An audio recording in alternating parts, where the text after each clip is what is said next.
ನಮಸ್ಕಾರ ಸ್ನೇಹಿತರೆ, ಇವತ್ತು ನಾನು ಚಿಕ್ಕನಾಯಕನಹಳ್ಳಿ ತಾಲೂಕು ಹುಳಿಯಾರು ಹೋಬಳಿಗೆ ಸೇರುವಂತಹ ಸೀಗೆಬಾಗಿ ಗ್ರಾಮಕ್ಕೆ ಬಂದಿದ್ದೇನೆ. ಈ ಗ್ರಾಮದ ಕೆರೆ ಏರಿ ಮೇಲೆ ನಿಂತಿರುವಂಥದ್ದು. ಇಲ್ಲಿ ಪುರಾತನ ಕಾಲದ ಈಶ್ವರ ದೇವಾಲಯ ಇದೆ. ನನ್ನ ಹಿಂದುಗಡೆ ಈಶ್ವರ ದೇವಾಲಯ ಇದೆ. ಇದು ಸುಮಾರು 12ನೇ ಶತಮಾನದಲ್ಲಿ ನಿರ್ಮಾಣ ಆಗಿರುವಂತಹ ದೇವಾಲಯ. ಈ ದೇವಾಲಯ ಇತಿಹಾಸ ಕಾಲದಲ್ಲಿ ಏನಿದೆ ಮತ್ತು ಈ ದೇವಾಲಯಕ್ಕೆ ಸಂಬಂಧಪಟ್ಟ ಶಾಸನಗಳು ಇದೆ. ಇಲ್ಲಿ ವೀರಗಲ್ಲುಗಳಿದೆ ಮತ್ತು ಕೆಲವು ಅವಶೇಷಗಳೆಲ್ಲ ಬಿದ್ದಿದೆ. ಅವುಗಳನ್ನೆಲ್ಲ ಈ ವಿಡಿಯೋದಲ್ಲಿ ಪರಿಚಯ ಮಾಡಿಕೊಡ್ತೀನಿ, ಬನ್ನಿ.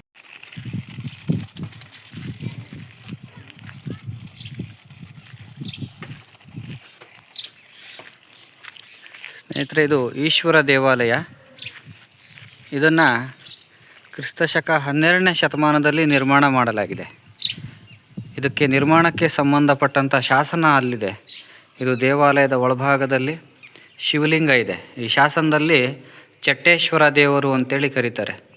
ಚಟ್ಟ ಎಂಬುವ ವ್ಯಕ್ತಿ ಈ ಚಟ್ಟೇಶ್ವರ ದೇವರನ್ನು ತನ್ನ ಹೆಸರಿನಲ್ಲೇ ಚಟ್ಟೇಶ್ವರ ಲಿಂಗವನ್ನು ಪ್ರತಿಷ್ಠಾಪನೆ ಮಾಡಿ ಇಲ್ಲೊಂದು ಶಾಸನ ಹಾಕಿಸಿರುವಂತಹ ಮಾಹಿತಿ ಶಾಸನ ಅಲ್ಲಿ ಇದೆ. ಜೊತೆಗೆ ಇನ್ನೊಬ್ಬ ವ್ಯಕ್ತಿ ಪರಿವಾರ ದೇವತೆಯನ್ನು ಹಾಕಿಸ್ತಾರೆ. ಅಂದರೆ ಪರಿವಾರ ದೇವತೆ ಅಂದರೆ ಗಣೇಶ ಇದೆ ಮತ್ತು ವಿಷ್ಣು ಶಿಲ್ಪ ಇದೆ. ಈ ರೀತಿ ಬೇರೆ ದೇವತೆಗಳನ್ನು ಪ್ರತಿಷ್ಠಾಪನೆ ಮಾಡಿರುವಂಥ ಶಾಸನ ಇಲ್ಲಿದೆ.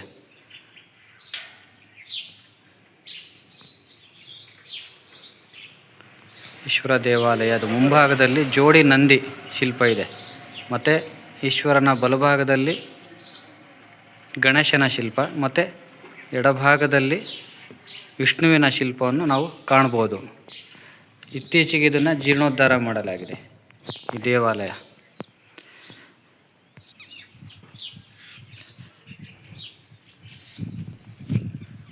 ಅಂದರೆ ಈ ದೇವಾಲಯ ಸುಮಾರು 800 ವರ್ಷದ ಹಿಂದೆ ನಿರ್ಮಾಣ ಆಗಿರುವಂಥದ್ದು. ಇಲ್ಲಿ ಈ ದೇವಾಲಯ ನಿರ್ಮಾಣಕ್ಕೆ ಸಂಬಂಧಪಟ್ಟ ಶಾಸನ ಇಲ್ಲಿದೆ ಮತ್ತು ವೀರಗಲ್ಲುಗಳು ಕೂಡ ಇಲ್ಲಿದೆ. ಬನ್ನಿ ಇದ್ರ ಮಾಹಿತಿ ತಿಳ್ಕೊಳ್ಳೋಣ. ನೋಡಿ, ಎಡಭಾಗದಲ್ಲಿರೋದು ವೀರಗಲ್ಲು, ಮಧ್ಯಭಾಗದಲ್ಲಿ ಶಾಸನ ಇದೆ. ಶಾಸನ ಒಮ್ಮೆ ನೋಡಿ. ಕನ್ನಡ ಲಿಪಿ ಮತ್ತು ಕನ್ನಡ ಭಾಷೆ ಇರೋವಂಥದ್ದು. ಎಷ್ಟು ಸುಂದರವಾಗಿ ಈ ಲಿಪಿ ಇದೆ ಅಂದರೆ 12ನೇ ಶತಮಾನದ ಕನ್ನಡ ಲಿಪಿಯನ್ನು ನಾವು ನೋಡ್ತಾ ಇದ್ದೀವಿ ಸ್ಕ್ರೀನ್ ಮೇಲೆ.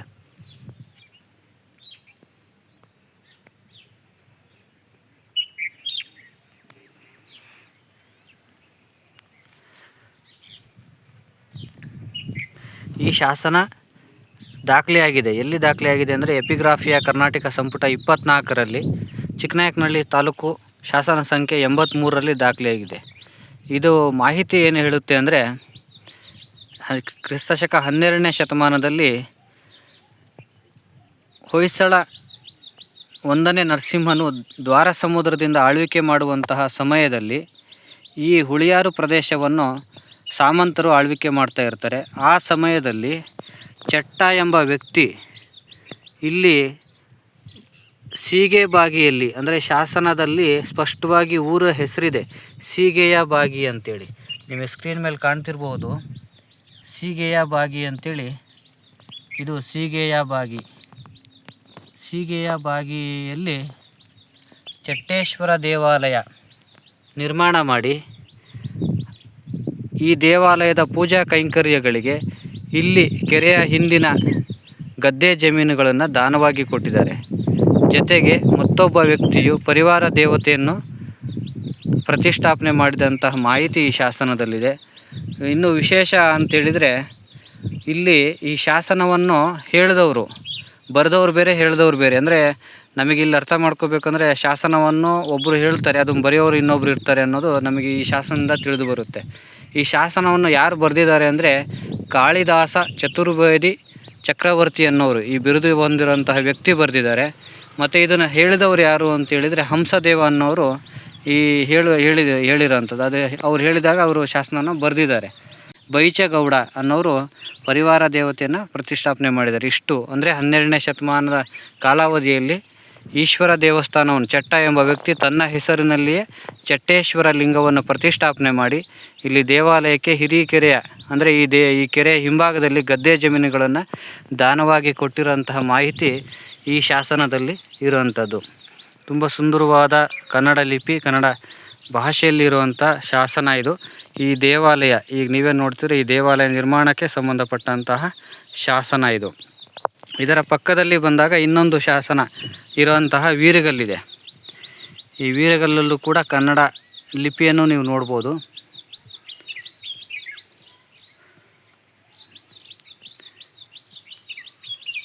ನೋಡಿ, ಸಾಮಾನ್ಯವಾಗಿ ವೀರಗಲ್ಲುಗಳು ಕೆಳಭಾಗದಿಂದ ಅವುಗಳ ವಿವರಣೆ ಶುರುವಾಗುತ್ತೆ.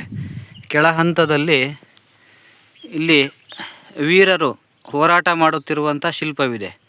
ಇಲ್ಲಿ ವೈರಿ ಪಡೆಗಳು ಇದ್ದಾರೆ, ಕತ್ತಿ ಗುರಾಣಿ ಬಿಲ್ಲು ಬಾಣ ಇಟ್ಕೊಂಡು ಇಲ್ಲಿ ವೀರರೆಲ್ಲ ಹೋರಾಟ ಮಾಡ್ತಾ ಇದ್ದಾರೆ. ಇದು ಹೋರಾಟದ ದೃಶ್ಯ ಅಂತೇಳಿ ಈ ದೃಶ್ಯ. ಎರಡನೇ ಹಂತದಲ್ಲಿ ಇಲ್ಲಿ ದೇವಕನ್ನಿಕೆಯರು ಅಂದರೆ ವೀರಮರಣ ಹೊಂದಿದ ವೀರರನ್ನು ಈ ಪಲ್ಲಕ್ಕಿಯಲ್ಲಿ ಕೂರಿಸಿಕೊಂಡು ದೇವಕನ್ನಿಕೆಯರು ಸ್ವರ್ಗಕ್ಕೆ ಕೊಂಡೊಯ್ಯುತ್ತಿದ್ದಾರೆ. ಇಲ್ಲಿ ತಾಳಮೇಳ ಎಲ್ಲ ಎಷ್ಟು ಚೆನ್ನಾಗಿ ಕೆತ್ತನೆ ಮಾಡಿದ್ದಾರೆ ನೋಡಿ. ಜೊತೆಗೆ ಈ ಪಲ್ಲಕ್ಕಿಯಲ್ಲಿ 5 ಜನ ಇದ್ದಾರೆ. ಅಂದರೆ 4 ಜನ ಪುರುಷರ ಶಿಲ್ಪ, 1 ಮಹಿಳೆಯ ಶಿಲ್ಪ ಇದೆ. ಅಂದರೆ ಬಹುಶಃ ಮಹಿಳೆ ಹೋರಾಡಿರಬಹುದು ಅಥವಾ ಮಹಿಳೆ ಸತಿಯಾಗಿರಬಹುದು.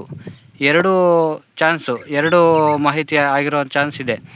ಬಹುಶಃ ಮಹಿಳೆ ಸತಿಯಾಗಿ ಅಂದರೆ ತನ್ನ ಗಂಡನ ಜೊತೆ ಅವಳು ಕೂಡ ಸ್ವರ್ಗಕ್ಕೆ ಹೋಗುತ್ತಿರುವಂಥ ಶಿಲ್ಪ ಇದೆ. ಒಟ್ಟಾರೆ 5 ಜನರು ಸ್ವರ್ಗಕ್ಕೆ ಹೋಗುತ್ತಿರುವಂಥ ಶಿಲ್ಪ ಇಲ್ಲಿ ನಾವು ನೋಡ್ಬೋದು. ಜೊತೆಗೆ ಇದು 2ನೇ ಹಂತ. ಇದು 3ನೇ ಹಂತದಲ್ಲಿ ಇವರು 5 ಜನರು ಕೈಲಾಸವಾಸಿಗಳಾಗಿದ್ದಾರೆ.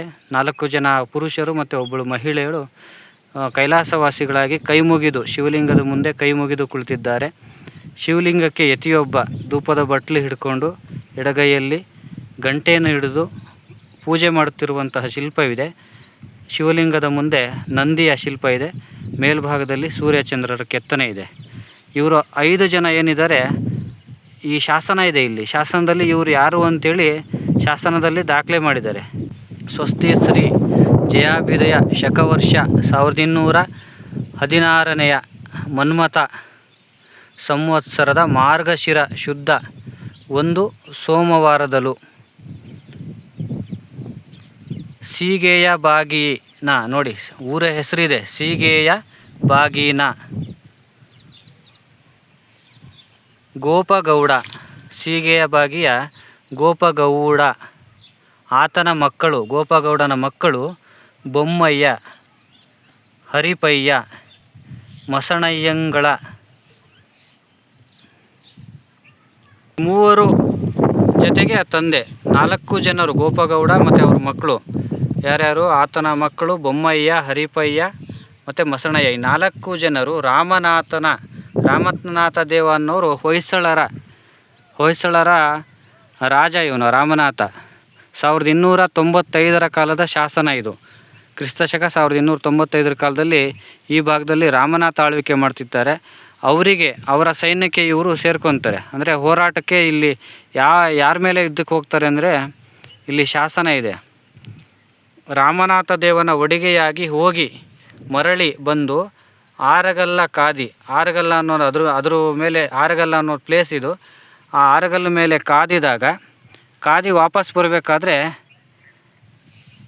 ಇಲ್ಲೊಂದು ಊರ ಹೆಸರು ಕಾಣ್ತಾ ಇರ್ಬೋದು ನಿಮಗೆ ನೋಡಿ, ಸೀರನಾಡ ಅಂತ. ಸೀರನಾಡ ಅಂದರೆ ಸೀರೆನಾಡು ಅಂತೇಳಿ ಇಲ್ಲೊಂದು ಊರಿದೆ. ಊರು ಯಾವುದು ಅಂದರೆ ಈಗಿನ ಸಿರಾವನ್ನು ಶಾಸನಗಳಲ್ಲೆಲ್ಲ ಸೀರೆನಾಡು, ಸಿರನಾಡು ಈ ರೀತಿಯೆಲ್ಲ ಕರೀತಾರೆ. ಈ ಸಿರೆನಾಡು ವಾಪಸ್ ಬರಬೇಕಾದ್ರೆ ಸೀರೆನಾಡು ಮೇಲೂ ಕೂಡ ಅಟ್ಯಾಕ್ ಮಾಡ್ತಾರೆ, ದಾಳಿ ಮಾಡಿ. ಈ ದಾಳಿಯಲ್ಲಿ ಈ 4 ಜನ ವೀರರು ವೀರಮರಣ ಹೊಂದುತ್ತಾರೆ. ಆ 4 ಜನರಿಗೆ ವೀರಗಲ್ಲನ್ನು ಹಾಕಿಸ್ತಾರೆ. ಆ ಹಾಕಿಸಿದಂಥ 4 ಜನ ವೀರರು ಇವರು ಯುದ್ಧದಲ್ಲಿ ವೀರಮರಣ ಹೊಂದಿದ ಈ 4 ಜನರ ನೆನಪಿಗೋಸ್ಕರ ಈ ಕಲ್ಲನ್ನು 1295 ಹೋರಾಟದಲ್ಲಿ ವೀರಮರಣ ಹೊಂದಿದ ವೀರರ ನೆನಪಿಗೆ ಹಾಕಿರುವಂತಹ ಇದು ವೀರಗಲ್ಲಿದು. ತುಂಬ ಸುಂದರವಾಗಿ ಕೆತ್ತನೆ ಮಾಡಲಾಗಿರುವಂತಹ ವೀರಗಲ್ಲು. ಶಾಸನ ಕೂಡ ತುಂಬ ಸ್ಪಷ್ಟವಾಗಿ ಕಂಡುಬರುತ್ತೆ. ಜೊತೆಗೆ ಮತ್ತೊಂದು ವೀರಗಲ್ಲಿದೆ. ಇದು 12ನೇ ಶತಮಾನಕ್ಕೆ ಸೇರುವಂತಹ ವೀರಗಲ್ಲು. ಇದು ಕೂಡ ಹೋರಾಟದ ದೃಶ್ಯ ಇದೆ. ಜೊತೆಗೆ ಊರಿನ ಹೆಸರು ಕೂಡ ಇದೆ, ಸೀಗೆಯ ಬಾಗಿ. ಅಂದರೆ ಸುಮಾರು 800 ವರ್ಷಕ್ಕಿಂತ ಪ್ರಾಚೀನವಾದಂಥ ಊರು ಸೀಗೆಯ ಬಾಗಿ.